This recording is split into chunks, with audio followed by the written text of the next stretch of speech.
Chapter 22. At that time Joshua summoned the Reubenites and the Gadites and the half-tribe of Manasseh and said to them, "You have kept all that Moses the servant of the Lord commanded you, and have obeyed my voice in all that I have commanded you. You have not forsaken your brothers these many days, down to this day, but have been careful to keep the charge of the Lord your God. And now the Lord your God has given rest to your brothers, as he promised them. Therefore turn and go to your tents in the land where your possession lies, which Moses the servant of the Lord gave you on the other side of the Jordan. Only be very careful to observe the commandment and the law that Moses the servant of the Lord commanded you, to love the Lord your God, and to walk in all his ways, and to keep his commandments, and to cling to him, and to serve him with all your heart and with all your soul." So Joshua blessed them and sent them away, and they went to their tents. Now to the one half of the tribe of Manasseh Moses had given a possession in Bashan, but to the other half Joshua had given a possession beside their brothers in the land west of the Jordan. And when Joshua sent them away to their homes and blessed them, he said to them, "Go back to your tents with much wealth and with very much livestock, with silver, gold, bronze, and iron, and with much clothing. Divide the spoil of your enemies with your brothers." So the people of Reuben and the people of Gad and the half-tribe of Manasseh returned home, parting from the people of Israel at Shiloh, which is in the land of Canaan, to go to the land of Gilead, their own land, of which they had possessed themselves by command of the Lord through Moses. And when they came to the region of the Jordan that is in the land of Canaan, the people of Reuben and the people of Gad and the half-tribe of Manasseh built there an altar by the Jordan, an altar of imposing size. And the people of Israel heard it said, "Behold, the people of Reuben and the people of Gad and the half-tribe of Manasseh have built the altar at the frontier of the land of Canaan, in the region about the Jordan, on the side that belongs to the people of Israel." And when the people of Israel heard of it, the whole assembly of the people of Israel gathered at Shiloh to make war against them. Then the people of Israel sent to the people of Reuben and the people of Gad and the half-tribe of Manasseh in the land of Gilead Phinehas the son of Eleazar the priest, and with him 10 chiefs, one from each of the tribal families of Israel, every one of them the head of a family among the clans of Israel.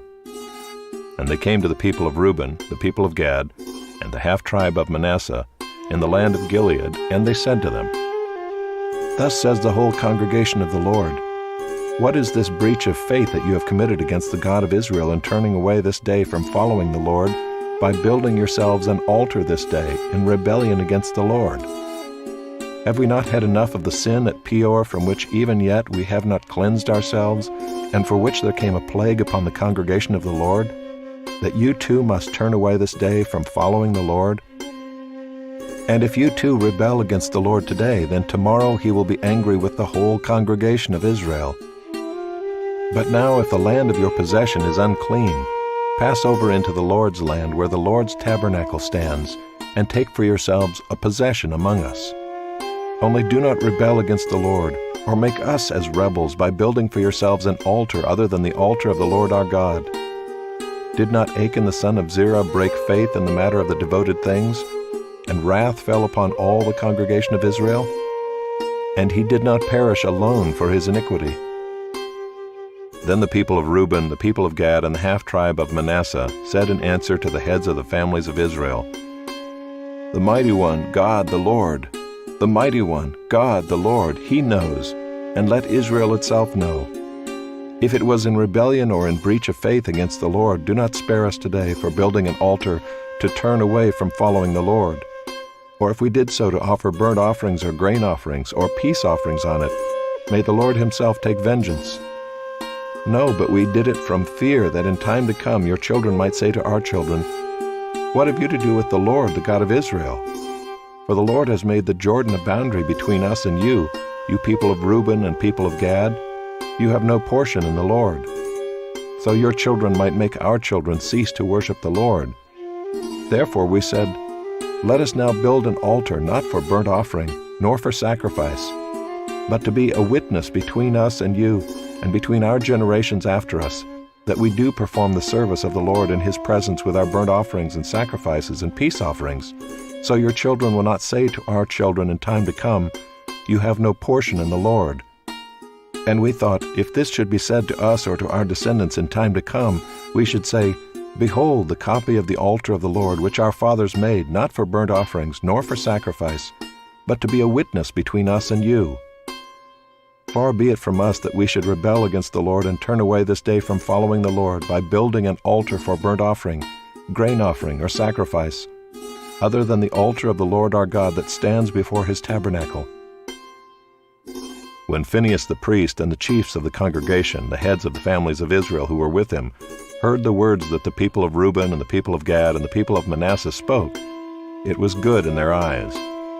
And Phinehas the son of Eleazar the priest said to the people of Reuben and the people of Gad and the people of Manasseh, "Today we know that the Lord is in our midst, because you have not committed this breach of faith against the Lord. Now you have delivered the people of Israel from the hand of the Lord." Then Phinehas the son of Eleazar the priest and the chiefs returned from the people of Reuben and the people of Gad in the land of Gilead to the land of Canaan, to the people of Israel, and brought back word to them. And the report was good in the eyes of the people of Israel. And the people of Israel blessed God, and spoke no more of making war against them to destroy the land where the people of Reuben and the people of Gad were settled. The people of Reuben and the people of Gad called the altar Witness. "For," they said, "it is a witness between us that the Lord is God."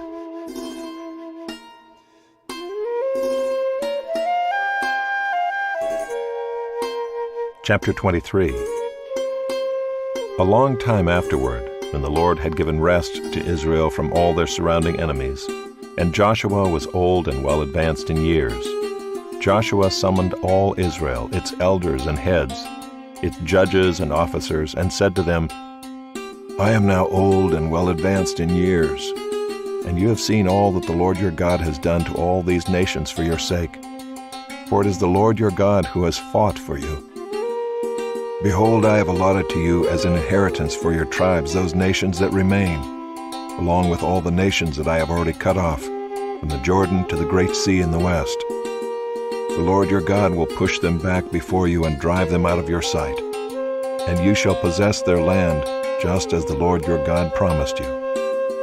Therefore be very strong to keep and to do all that is written in the book of the law of Moses, turning aside from it neither to the right hand nor to the left, that you may not mix with these nations remaining among you, or make mention of the names of their gods, or swear by them, or serve them, or bow down to them. But you shall cling to the Lord your God, just as you have done to this day. For the Lord has driven out before you great and strong nations. And as for you, no man has been able to stand before you to this day. One man of you puts to flight 1,000, since it is the Lord your God who fights for you, just as he promised you. Be very careful, therefore, to love the Lord your God. For if you turn back and cling to the remnant of these nations remaining among you, and make marriages with them, so that you associate with them and they with you, know for certain that the Lord your God will no longer drive out these nations before you, but they shall be a snare and a trap for you, a whip on your sides, and thorns in your eyes, until you perish from off this good ground that the Lord your God has given you. And now I am about to go the way of all the earth, and you know in your hearts and souls, all of you, that not one word has failed of all the good things that the Lord your God promised concerning you. All have come to pass for you, not one of them has failed. But just as all the good things that the Lord your God promised concerning you have been fulfilled for you, so the Lord will bring upon you all the evil things, until he has destroyed you from off this good land that the Lord your God has given you, if you transgress the covenant of the Lord your God, which he commanded you, and go and serve other gods and bow down to them. Then the anger of the Lord will be kindled against you, and you shall perish quickly from off the good land that he has given to you.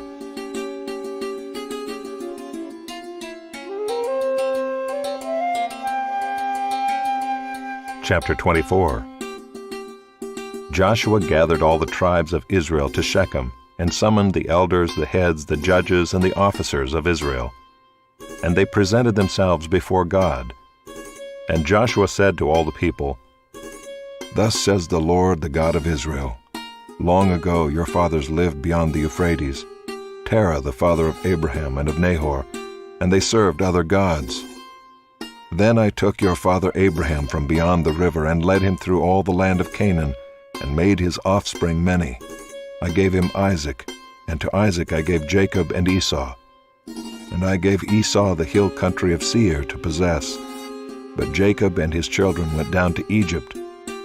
And I sent Moses and Aaron, and I plagued Egypt with what I did in the midst of it, and afterward I brought you out. Then I brought your fathers out of Egypt, and you came to the sea. And the Egyptians pursued your fathers with chariots and horsemen to the Red Sea. And when they cried to the Lord, he put darkness between you and the Egyptians, and made the sea come upon them and cover them. And your eyes saw what I did in Egypt. And you lived in the wilderness a long time. Then I brought you to the land of the Amorites, who lived on the other side of the Jordan.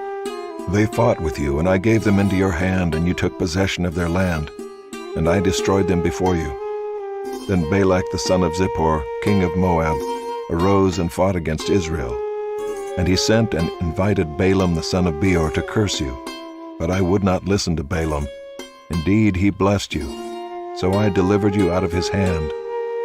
And you went over the Jordan and came to Jericho. And the leaders of Jericho fought against you, and also the Amorites, the Perizzites, the Canaanites, the Hittites, the Girgashites, the Hivites, and the Jebusites. And I gave them into your hand. And I sent the hornet before you, which drove them out before you, the 2 kings of the Amorites. It was not by your sword or by your bow. I gave you a land on which you had not labored, and cities that you had not built, and you dwell in them. You eat the fruit of vineyards and olive orchards that you did not plant. Now therefore fear the Lord and serve him in sincerity and in faithfulness. Put away the gods that your fathers served beyond the river and in Egypt, and serve the Lord. And if it is evil in your eyes to serve the Lord, choose this day whom you will serve, whether the gods your fathers served in the region beyond the river, or the gods of the Amorites in whose land you dwell. But as for me and my house, we will serve the Lord. Then the people answered, Far be it from us that we should forsake the Lord to serve other gods. For it is the Lord our God who brought us and our fathers up from the land of Egypt, out of the house of slavery, and who did those great signs in our sight, and preserved us in all the way that we went, and among all the peoples through whom we passed. And the Lord drove out before us all the peoples, the Amorites who lived in the land. Therefore we also will serve the Lord, for he is our God. But Joshua said to the people, You are not able to serve the Lord, for he is a holy God. He is a jealous God. He will not forgive your transgressions or your sins. If you forsake the Lord and serve foreign gods, then he will turn and do you harm and consume you after having done you good. And the people said to Joshua, No, but we will serve the Lord. Then Joshua said to the people, You are witnesses against yourselves that you have chosen the Lord to serve him. And they said, We are witnesses. He said, Then put away the foreign gods that are among you, and incline your heart to the Lord, the God of Israel. And the people said to Joshua, The Lord our God we will serve, and his voice we will obey. So Joshua made a covenant with the people that day, and put in place statutes and rules for them at Shechem. And Joshua wrote these words in the book of the law of God. And he took a large stone, and set it up there under the terebinth that was by the sanctuary of the Lord. And Joshua said to all the people, Behold, this stone shall be a witness against us, for it has heard all the words of the Lord that he spoke to us. Therefore it shall be a witness against you, lest you deal falsely with your God. So Joshua sent the people away, every man to his inheritance. After these things Joshua the son of Nun, the servant of the Lord, died, being 110 years old. And they buried him in his own inheritance at Timnath-Serah, which is in the hill country of Ephraim, north of the mountain of Gaash. Israel served the Lord all the days of Joshua, and all the days of the elders who outlived Joshua, and had known all the work that the Lord did for Israel. As for the bones of Joseph, which the people of Israel brought up from Egypt, they buried them at Shechem, in the piece of land that Jacob bought from the sons of Hamor, the father of Shechem, for 100 pieces of money. It became an inheritance of the descendants of Joseph. And Eleazar the son of Aaron died, and they buried him at Gibeah, the town of Phinehas his son, which had been given him in the hill country of Ephraim.